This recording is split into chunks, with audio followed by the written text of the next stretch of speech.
Kerajaan Majapahit merupakan kerajaan besar dan kekuasaannya sangat luas. Dalam perjalanan sejarahnya, Kerajaan Majapahit mengalami masa pendirian, masa penguatan pengaruh, masa perluasan kekuasaan, masa keemasan, masa akhir kejayaan, dan masa keruntuhan. Konflik perebutan kekuasaan dan konflik keyakinan menjadikan Majapahit tenggelam di telan zaman. Momen akhir dari keberadaan Majapahit terjadi perdebatan keyakinan antara Raja Prabu Brawijaya dengan punakawan setianya Sabdo Palon dan Nayagenggong.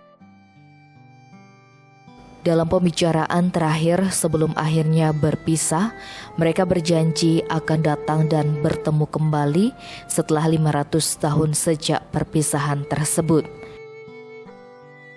Iwayan Sucite adalah salah seorang yang mengemban amanat luhur untuk mewujudkan amanah leluhur tersebut lewat pembangunan Candi Purwo sebagai cikal bakal bangkitnya kembali kejayaan Nusantara.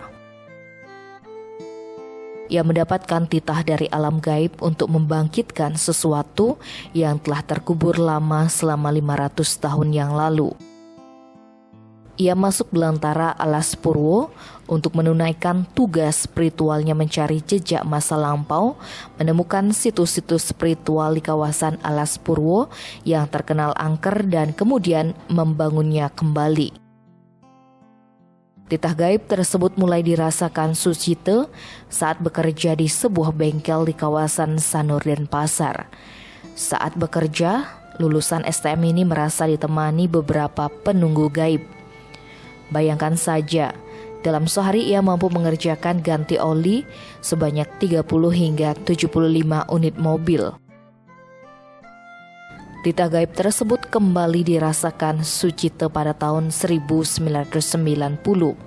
Ketika itu, Sucite berencana untuk meminang calon istrinya yang merupakan gadis dari desa Pilang Kenceng, Caruban Madiun, Jawa Timur.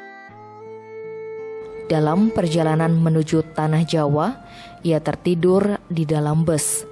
Dalam setengah tidurnya, ia seperti menyaksikan peperangan masa lampau ketika hancurnya Jawa pada zaman Majapahit. Kejadian itu membuat terbangun dan mencoba menenangkan hati bahwa yang ia lihat adalah hanya mimpi. Awalnya saya tuh kan tidak mengerti apa itu namanya spiritual, memang belum sampai ke sana gitu. Jadi saya tuh tamat dari SMA dulu di STM Nasional. Setelah itu kita kerja di Sanur, ya kerja bengkel lah. Kebetulan saya tuh masih belajar juga bekerja. Nah saat itulah awal-awal pertama kita tuh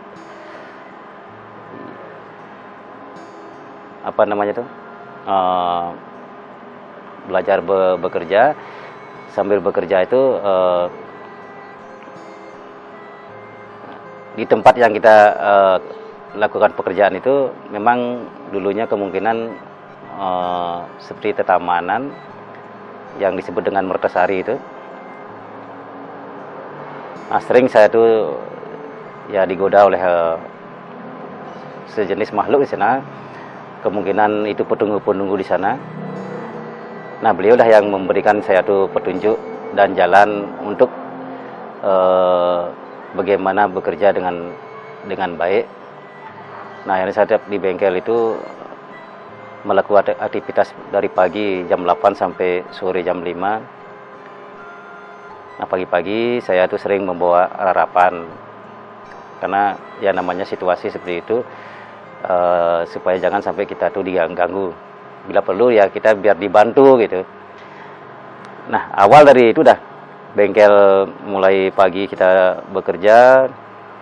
Setelah itu satu hari itu bisa menyelesaikan ganti oli dengan cuci mobil itu sampai 75 mobil per hari itu. Nah, kebetulan saya tuh di bagian ganti oli itu sendiri. Yang punya bengkel nggak orang jauh, jadi masih dekat kerabat lah. Beliau itu orang ternama di Sanur, jadi bernama Ida Bagus Putu Arsana, jadi menantu dari Pak IB Sujana Mentamben. Nah, lama-kelamaan bengkel udah maju. Di samping itu ada suatu hari saya tuh tahun 90 tuh, saya ceritakan sekarang tuh tahun 90, saya tuh awal mau rencana perkawinan ini sama istri saya, kebetulan orang dari Madiun, jadi anak dari putri dari Madiun ya. Jadi saya ke Madiun tahun 90, jadi bersama istri. Nah, saya belum pernah menginjakkan kaki di Jawa, belum pernah ke Jawa lah istilahnya, itu belum pernah. Jadi tahun itu saya tuh dari Bali naik bis, numpang bis, nah sampai di daerah Situbondo, Probolinggo. Di sana saya tuh merasakan seperti kayak bermimpi itu, bermimpi kok bisa ada kejadian peperangan. Nah, karena saya tuh orang awam masalah gitu ya, saya masa bodoh lah itulah, tidak sampai bertanya kepada siapapun. Jadi saya anggap itu ilusinasi apa-apa itu gitu. Nah, akhirnya peperangan itu seperti ini, peperangan zaman kerajaan itu.